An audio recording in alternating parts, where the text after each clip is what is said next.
اولئک ینالہم نصیبہم من الکتاب، یہ وہ لوگ ہیں۔ اب یہاں من ازلموں کا ذکر چھوڑ کر اب ان کی بات شروع ہو گئی ہے، کذب جنہوں نے تکذیب کی ہے،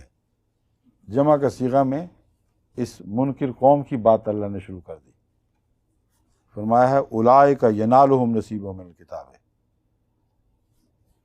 وہ یقیناً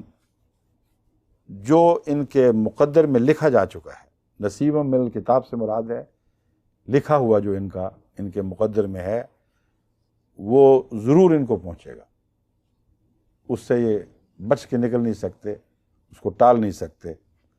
حتیٰ اذا جاءتہم رسلنا یتوفونہم، یہاں تک کہ جب ہمارے رسول ان تک موت کا پیغام لے کر آئیں گے، ان کی روح قبض کرنے کے لیے آئیں گے، قالوا این ما کنتم تدعون من دون اللہ، وہ کہیں گے تم کہاں خدا کے سوا دوسروں کو پکارتے رہے۔ قالوا، وہ کہاں ہیں جن کو تم خدا کے سوا پکارتے رہے ہو کہ وہ تمہاری مدد کریں گے؟ کوئی تمہاری مدد کو نہیں آ جائے گا۔ قالوا ضلوا عنا وشہدوا علی انفسہم انہم کانوا کافرین، وہ گواہی دیں گے کہ وہ ہم سے جاتے رہے سب، کوئی مصنوعی مددگار ہمارے کام نہیں آیا، اور وہ اپنے نفسوں کے خلاف گواہی دیں گے۔ اس سے مراد ایک تو ظاہری گواہی بھی ہے، بعض دفعہ یہ بھی ہوتا ہے کہ ایسے معاندین جو حق کی مخالفت کرتے ہیں مرتے وقت حسرت سے اپنی ناکامی کا اقرار کر جاتے ہیں، جیسا تعالیٰ شاہ بخاری نے کیا تھا۔ مولوی غلام علی صاحب سیف جب ان کو ملنے گئے قیادت کے لیے، ان کے ساتھ اور بھی جامعہ کے طلباء تھے، انہوں نے حال پوچھا کہ بخاری صاحب کیا حال ہے؟ انہوں نے کہا حال کیا ہونا ہے، دیکھو فالح زدہ بیچارے پڑے ہوئے تھے، مگر انہوں نے کہا حال کیا ہونا ہے، جو اعتراف ہے وہ یہ ہے، زبان پکڑی نکال کے ہاتھ سے انگلیوں سے، جب تک یہ کتیا بھونکتی رہی میں قوم میں معزز رہا، میری قدر رہی، جب اس نے بھونکنا بند کر دیا مجھے انہوں نے چھوڑ دیا۔ اس سے زیادہ حسرت ناک الفاظ میں کوئی اقرار ہو سکتا ہے مرتے وقت؟ یہ اللہ تعالیٰ فرماتا ہے اپنے خلاف وہ گواہی دیں گے، اور بعض دفعہ گواہیاں سنی نہیں جائیں گی، مگر اس موت کے نرغے میں آ کر فرشتوں کا جو کلام ہے، چاہے کوئی دوسرا سنے یا نہ سنے، اس وقت ان کی روحیں یہ پکار رہی ہوں گی کہ ہاں ہم ناکام مرتے ہیں، ہم ظالم تھے۔ بس ایسی گواہیاں بھی بہت ملتی ہیں احمدیت کی تاریخ میں کہ مرتے وقت ان لوگوں نے اپنے خلاف گواہیاں دے دیں کہ ہم ناکام مرے جاتے ہیں۔ بس اللہ تعالیٰ فرماتا ہے شہدوا علی انفسہم انہم کانوا کافرین، ان کے نفس ان پر گواہ ہو جائیں گے، ان کے خلاف گواہی دیں گے کہ وہ کافر تھے۔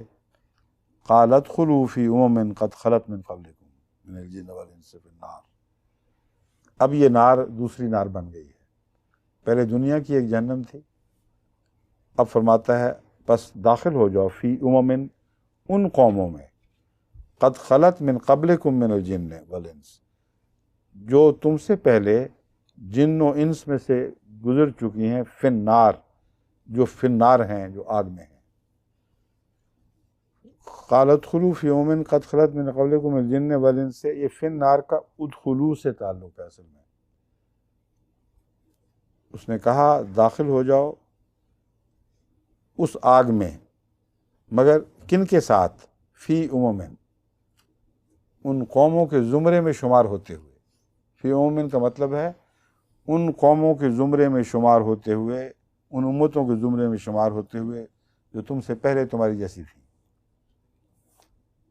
کلما دخلت امۃ لعنت اختہا، جب کوئی قوم اس میں داخل ہوگی وہ اپنی ساتھنوں کو پر لعنتیں ڈالے گی۔ حتیٰ اذا دارکوا فیہا جمیعا، یہاں تک کہ جب سب اس میں جمع ہو جائیں گے، قالت اخراہم لاولاہم، ان میں سے بعد میں آنے والے پہلوں سے کہیں گے ربنا ہؤلاء اضلونا، اے ہمارے رب یہ وہ لوگ ہیں جنہوں نے ہمیں گمراہ کیا تھا، فآتہم عذابا ضعفا من النار، بس ان کو دگنا عذاب دے آگ میں سے۔ اب یہاں سے ان کی فطرت کا بھی پتہ چل جاتا ہے، یعنی فطرت گندی ہے، ان کو اپنے ساتھیوں سے کوئی تعلق نہیں، قلوبہم شتیٰ، بجائے اس کے کہ رحم آئے ان پر کہ اے خدا ہمیں بھی بخش دے، ان کو بھی بخش دے،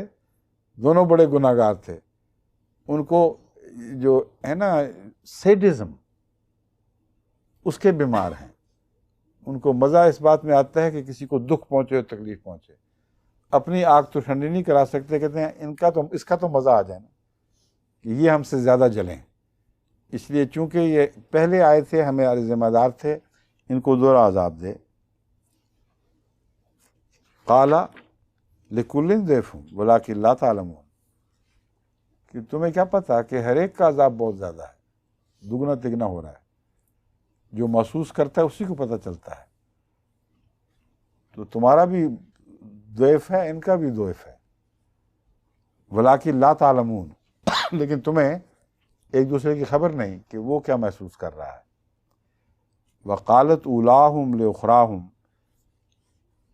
جو پہلے تھے ان سے وہ ان کو جواب بھی دیں گے پھر، فما کان لکم علینا من فضل، بس دیکھ لیا تمہیں ہم پر کوئی فضیلت نہیں ہے، ہماری پیروی کی تم ذمہ دار ہو، اور پیروی کر کے جہنم خرید لی ہے، اس لیے یہ نہیں تم کہہ سکتے کہ ہم ذمہ دار ہیں تم نہیں ہو۔ پھر فرماتا من فضل، تمہیں ہم پر کوئی فضیلت نہیں ملی، اللہ نے تمہارے دعوے کا انکار کر دیا۔ فذوقوا العذاب بما کنتم تکسبون، بس تم عذاب کو چکھو اس لیے کہ تم نے بدعمالیاں کی تھیں، یعنی محض بھولے پن میں بات ماننے کا عذاب نہیں ہے، بلکہ بد کردار قوم بن گئے تھے۔ اس تمہاری ذمہ داری پہلوں پر اس میں پہلوں پر کیسے تھوپی جا سکتی ہے؟ جو کسی کے پیچھے لگ کر بدعمالیاں کرتا ہے اس کا وہ بہرحال خود جواب دہ ہے، اور اس کی سزا اسی کو ملے گی۔